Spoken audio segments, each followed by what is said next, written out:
Good morning all of you. कैसे हैं आप लोग? I hope you all will be fine. And now आज का जो हमारा डिस्कशन होगा वो होगा class 7 social science MP board का chapter number 13 the foundation of the Mughal empire and its rise का पार्ट सेकेंड। पार्ट 1 में हमने बाबर के बारे में स्टडी कर लिया, हुमायूं के बारे में स्टडी कर लिया था और शेरशाह सूरी के बारे में स्टडी कर लिया था। आज हम देखेंगे एडमिनिस्ट्रेशन ऑफ शेरशाह कि शेरशाह का एडमिनिस्ट्रेशन क्या था, कैसे वर्क कर रहा था। ठीक है, तो ये आपकी बुक के पेज नंबर 79 पर आप देखेंगे जहां पर लिखा हुआ है कि Shershah was one of the greatest ruler of medieval India, कि मिडाइवल इंडिया में शेरशाह को एक ग्रेट रूलर का दर्जा दिया गया।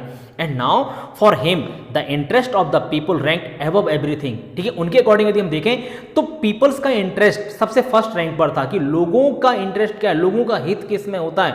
ठीक है, तो लोगों के हित की बात करते थे ये, इनके जो सब्जेक्ट थे। ठीक है, यानी सब्जेक्ट का मतलब प्रजा होता है। And now the Mughal benefited from the able administrative foundation led by Shershah. और बाद में जो मुगल्स रूल कर रहे थे वो शेरशाह के द्वारा बनाए हुए एडमिनिस्ट्रेशन का काफी ज्यादा उन्होंने फायदा उठाया और काफी ज्यादा यहां से उनको नॉलेज मिला। Now Shershah started many reform in military administration, judicial system and revenue, land revenue system etcetera that were followed by Akbar. ठीक है, इनके द्वारा जो कुछ रिफॉर्म्स किए गए थे, मिलिट्री रिफॉर्म्स था, जुडिशियल सिस्टम पर रिफॉर्म था एंड लैंड रेवेन्यू सिस्टम पर जो रिफॉर्म था, बाद में चलकर जब अकबर गद्दी पर बैठे तो उन्होंने भी इनकी पॉलिसीज को अडॉप्ट किया था। नाउ द नेक्स्ट पैराग्राफ देखेंगे कि लिखा है कि Shershah divided his empire into region and region into sarkar, कि अपने एम्पायर को इन्होंने डिफरेंट रीजन में डिवाइड कर दिया था और हर रीजन को इन्होंने सरकार में डिवाइड कर दिया था। जैसे यदि हम आज प्रेजेंट टाइम पर देखें कि हमारा जो इंडिया है वो डिफरेंट स्टेट में डिवाइड है, डिफरेंट स्टेट में डिवाइड होने के साथ साथ हर स्टेट जो है वो डिस्ट्रिक्ट्स में डिवाइड है, डिस्ट्रिक्ट्स गांव में डिवाइड है, तो इसी को सब डिवाइडेशन ऑफ गवर्नमेंट कहा जाता है। तो ऐसे ही शेरशाह सूरी ने भी किया था कि अपने स्टेट को रीजन में, अपने एम्पायर को रीजन में डिवाइड किया था और रीजन के साथ साथ रीजन को सरकार में डिवाइड किया था।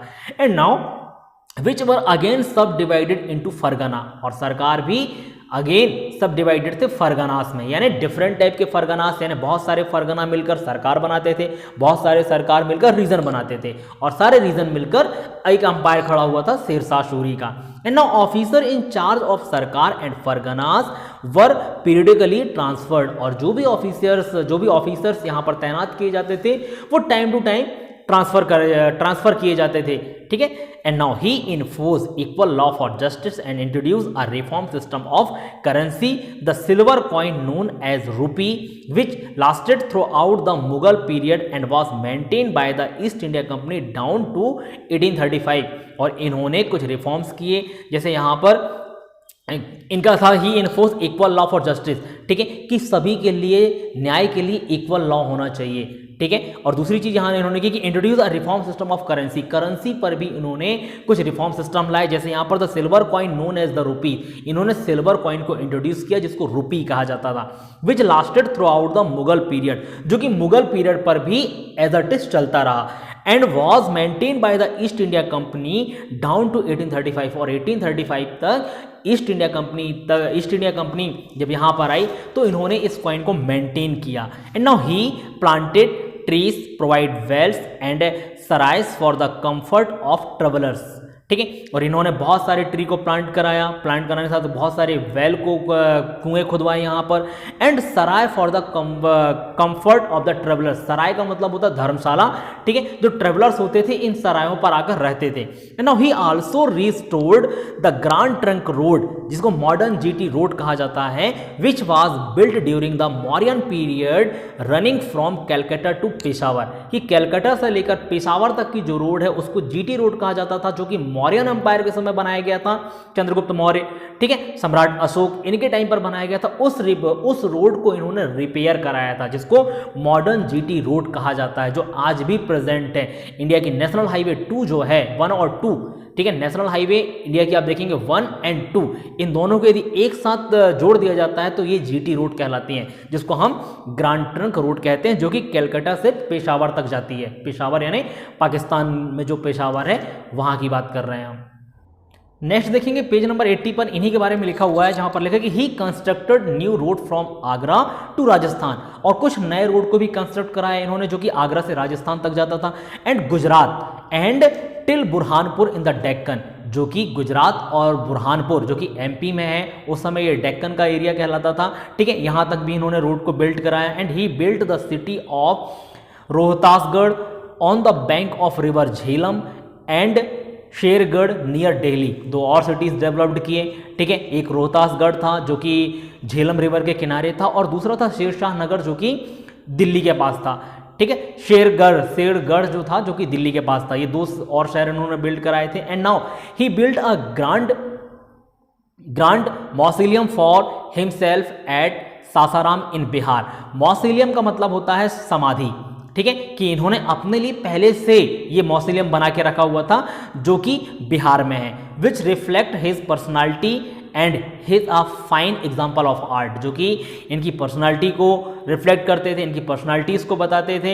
एंड साथ में इनके इसको हम इनके फाइन एग्जाम्पल ऑफ आर्ट के रूप में देख सकते थे कि आर्ट के प्रति इनका जो रुझान था वो कितना ज़्यादा था, ठीक है। कंस्ट्रक्शन के प्रति कितना ज़्यादा इन्होंने वर्क किया, इसलिए इनको मिडाइवल पीरियड का एक ग्रेटेस्ट रूलर कहा जाता था। And now in the field of education he built many madrasas. In the field of administration he is known as the forerunners of Akbar, ठीक है। बेसिकली हम देखें तो एजुकेशन के लिए बहुत सारे मदरसा से उन्होंने बनवाए, और इनको एडमिनिस्ट्रेशन पर फॉरेनर्स ऑफ अकबर कहा जाता था। फॉरेनर्स का मतलब होता है कि अकबर का पूर्वज, आप समझ लें कि अकबर ने इन्हीं के एडमिनिस्ट्रेटिव पॉलिसीज को फॉलो किया है ज़्यादातर। Sher Shah ruled for only 5 year. He was killed in AD 1545 in an explosion of gun powder during the siege of Kalinjar in the Bundelkhand. की बेसिकली हम देखें तो सिर्फ 5 साल तक इन्होंने शासन किया, ठीक है। और he was killed in AD 1545 में इनकी मौत हो गई थी, ठीक है। किससे? गन के एक्सप्लोजन से, यानी गन के पाउडर, गन जब ये साफ कर रहे थे तो जो गन का पाउडर होता है वो उसमें एक्सप्लोजन हो गया था, वो फूट गया था, विस्फोट हो गया था, ठीक है। और कहाँ पर हुआ था मौत इनका? कालिंजर इन बुंदेलखंड की, बुंदेलखंड के कालिंजर में इनकी डेथ हुई थी। नीचे ही कुछ लिखा हुआ है, वो देखेंगे आप, उसमें एक बॉक्स में लिखा हुआ है कि the road built by Sher Shah were known as the lifeline of the country, कि शेर शाह ने जो रोड बनवाए थे इस वजह से उन रोड्स को लाइफलाइन ऑफ द कंट्री कहा जाता है। And now he believed in central power and the legislative, administrative and judicial power were in his hand. He paid his officials in cash, कि बेसिकली ये पावर को अपने हाथ में रखना चाहते थे। जैसे एडमिनिस्ट्रेटिव की पावर है, लेजिस्लेटिव पावर है, जुडिशियल पावर है, ये सारी की सारी इन्हीं के हाथों में थी। और ये he paid his officials in cash, की अपने जो कर्मचारी थे, इनके जो सेना के अधिकारी थे, सेना में वर्क करने वाले लोग थे, इनके राज दरबार में काम करने वाले जो लोग थे, उनको सैलरी ये कैश में देते थे। And now he got the survey and measurement of land done, कि इन्होंने ही लैंड का मेजरमेंट स्टार्ट करवाया था, उस मेजरमेंट के लिए इन्होंने सर्वे कराए थे। And now he reinforce the spy system. Spy system का मतलब होता है जासूसी का सिस्टम, ठीक है, कि इन्होंने जासूसी का सिस्टम जो था वो अपने एम्पायर में इंट्रोड्यूस किया था। And now the successor of Sher Shah were incompetent. The situation of North India became weak. The Sardars and officers fought among themselves. Humayun took advantage of this situation. With the assistance of Shah of Iran, he conquered Kandahar and Kabul. In this way, the Mughal Empire was established once again in India. In the year 1556, Humayun died. When he slipped from the stairs of his library, his son Akbar succeeded him. ठीक है, अब इनके जाने के बाद जो इनके successor थे वो सारे के सारे इनकम्पेटेंट थे, यानी वो काबिल नहीं थे, और इनके जो सरदार और जो फरगना के ऑफिशियल्स थे वो आपस में लड़ने लगे।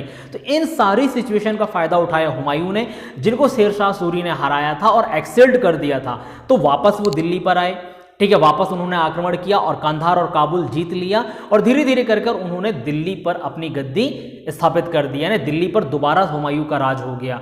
ठीक है, फिर 1556 में यदि देखें तो इनकी मौत हो गई थी सीढ़ियों से फिसलने की वजह से। फिर इनके जो सन थे अकबर, वो राजगद्दी पर बैठे, जिनके बारे में हम स्टडी इस चैप्टर के नेक्स्ट पार्ट में करेंगे। आज के लिए बस इतना ही। Thank you so much.